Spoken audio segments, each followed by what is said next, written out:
नमस्कार, मेरा नाम राखी पहलवान, जैसा कि आप सभी लोग जानते हैं। मैंने आज सुबह से जैसा कि घोषणा की थी, मैं आज से अपने आमरण अनशन पर बैठी हुई हूँ और मेरी जो भी मांगें हैं वो ये हैं कि पहला तो जो मेरा ससुराल पक्ष है वो सामने आए और बात करे, और जो भी बात है मुझे अपना घर बसाना है, कोई वाद विवाद नहीं चाहिए, शांतिपूर्वक मैं अपने घर वापस जाना चाहती हूँ। दूसरा, जो पुलिस प्रशासन ने उस दिन, मैं तब अपने घर बैठी हुई थी, जो भी बर्बरता मेरे साथ की और मुझे ये बोला गया कि हमें ऊपर से आदेश, तो मैं प्रशासन से अपील करती हूँ कि जब तक मेरा अनशन नहीं टूटेगा, जब तक प्रशासन अपनी तरफ से मुझे इस बात की जवाबदेही नहीं देगा कि वो आदेश किसके थे और किसके द्वारा कराए जा रहे थे, जिस कारण से मुझे वहाँ से उठाने के लिए इतना भारी सुरक्षा बल भेजा गया और मेरे माँ बाप के साथ इतनी बदतमीजी की गई, तो ये मेरा अनशन जारी रहेगा। और इस सच की लड़ाई में और इस न्याय की लड़ाई में आप लोग मेरी आवाज़ बनिए।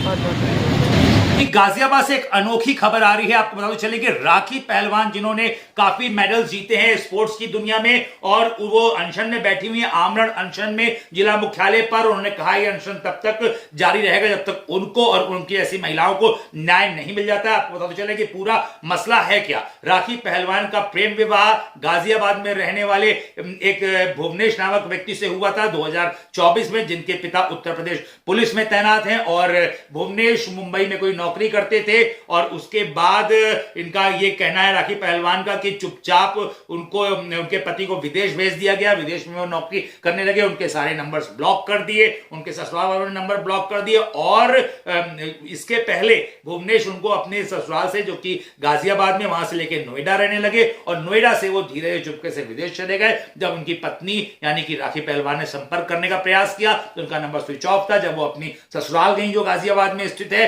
तो वहां पे भी उनको अंदर घुसने से मना कर दिया गया और उनके ऊपर पुलिसिया रौब भी दिखाया गया, उनका बड़ा उत्पीड़न किया गया, ये उनका कहना था। उन्होंने मीडिया कर्मियों को धन्यवाद देते हुए कहा कि अगर मीडिया कर्मी इतने साहस ना होते तो उनका क्या होता, क्योंकि उनके ससुर पुलिस में स्वयं दरोगा हैं और जो कि मिर्जापुर में तैनात हैं, और पुलिस पूरी तरीके से उनको सहयोग कर रही थी, ऐसा राखी पहलवान का कहना है। उन्होंने तो यह भी कहा कि उनके और उनके माता पिता को भी तमाम तरह की धमकियां भी मिली हैं, और उन्होंने कहा सरकार को कम से कम जो उत्पीड़ित महिलाएं हैं उनके साथ उनका उत्पीड़न ना हो, इसको लेकर के गाइडलाइन बनानी चाहिए। लेकिन बनी हुई है गाइडलाइन, शायद उनको जानकारी नहीं है। यूपी गवर्नमेंट तो इस महिला सशक्तिकरण पे पूरी तरीके से काम कर रही है, लेकिन उन तक सुविधाएं नहीं पहुंच पाई जाने किन निजी कारणों के कारण। लेकिन फिलहाल राखी पहलवान आज बारिश में भी बैठी रही सड़क पे धरने में, वहां पे जिला मुख्यालय में, और इस वक्त भी धरने में बैठी हुई है। अब देखना यह है कि डिस्ट्रिक्ट एडमिनिस्ट्रेशन कब तक इस मसले में को संज्ञान में लेता है और उनकी भावनाओं को समझ करके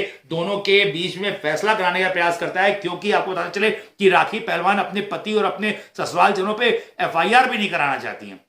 उनका यह कहना है अगर मेरी कोई गलती है तो मैं माफी मांग लूंगी और हम लोगों के बीच में समझौता करा दिया जाए, और वो अपनी केवल ससुराल जाना चाहती हैं, क्योंकि इंडियन कल्चर है जहां एक बार विवाह हो गया अच्छी महिलाएं वहीं रहना चाहती हैं। तो उनका यह कहना है कि मैं छोटी हूं, मैं माफी मांग लूंगी अपनी गलती की, लेकिन मुझे अपनी ससुराल में जगह दी जाए, मेरा उत्पीड़न न किया जाए। और मैं बिल्कुल ठगी सी महसूस कर रही हूं कि 2024 से अभी तक मेरा उपयोग किया, उपयोग करने के बाद मुझे नैपकिन की तरह से बाहर फेंक दिया और पति चुपचाप चले गए विदेश। इस मसले को देख करके ये समझ में आ रहा है जैसे पुराना गाना था कि मोरे पिया गए रंगून, वहां से किया है टेलीफोन, तो इसमें टेलीफोन भी नहीं आ रहा है। बहुत परेशान है। खैर ये तो मजाकिया लहजा हो गया, लेकिन फिलहाल राखी पहलवान बहुत दुखी है और बहुत दुखी हैं, बहुत परेशान है, और इस वक्त भी सुबह से आज वो आमरण अनशन पे बैठी हैं। और अब कब तक उनका आमरण अनशन चलेगा ये देखने वाली बात होगी। जिला प्रशासन कितना संवेदनशील है गाजियाबाद का, यह भी एक देखने वाली बात होगी। महत्वपूर्ण खबर गाजियाबाद से। आप लगातार अपडेट के लिए जुड़े रहे जन संदेश टाइम्स न्यूज से। महत्वपूर्ण खबर मामला था जो शायद घर के अंदर 4 लोगों में सुलझ सकता था, लेकिन पुलिस में कितनी ताकत होती है वो मुझे उस दिन पता चला जिस दिन शायद वो पुलिस बल मेरे और मेरे परिवार के ऊपर इस्तेमाल किया जा रहा था। आप लोग अगर नहीं होते तो शायद मैं नहीं जानती कि उस दिन मेरे या मेरे परिवार के साथ क्या होता, मैं सच में नहीं जानती। और उसी वजह से आज मैं आप लोगों के सामने आई हूँ, क्योंकि आप ही लोग हो जो शायद मुझे न्याय दिला पाओ। क्योंकि इतनी बड़ी ताकत से लड़ना, पुलिस से, सिस्टम से, एक लड़की के लिए, अकेली लड़की के लिए बहुत मुश्किल है।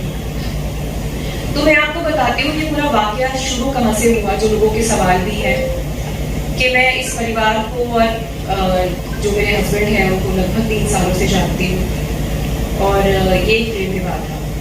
आज भी हमारी सोसाइटी में प्रेम विवाह को टैबू माना जाता है और वो एक कारण भी था जो पिछले 4 महीने से शायद वो सामने नहीं आ पा रही थी कि जैसे नॉर्मली होता है कि अगर तुमने अपनी मर्जी से शादी की है तो तुम भी देखो वैसा कुछ। लेकिन मुझे उम्मीद नहीं थी कि इतने सारे लोग मेरे समर्थन में आएंगे, क्योंकि मैं सच की लड़ाई लड़ रही हूँ, क्योंकि मैं एक ऐसी लड़ाई लड़ रही हूँ जहाँ पर मुझे 4 महीने बाद समझ में आया कि ये कोई परिवार में शायद मेरी कोई गलती की वजह से नहीं है। ये जो कुछ भी चीजें हुई है वो पूरी एक षड्यंत्र के तहत, एक प्लानिंग के तहत हुई है। और पता नहीं ऐसी कितनी सारी लड़कियां होंगी घर के अंदर जिसके साथ ऐसा होता है और सच में होता है। अगर मेरे साथ हो सकता है तो पता नहीं कितनी बेटियों के साथ हो रहा है।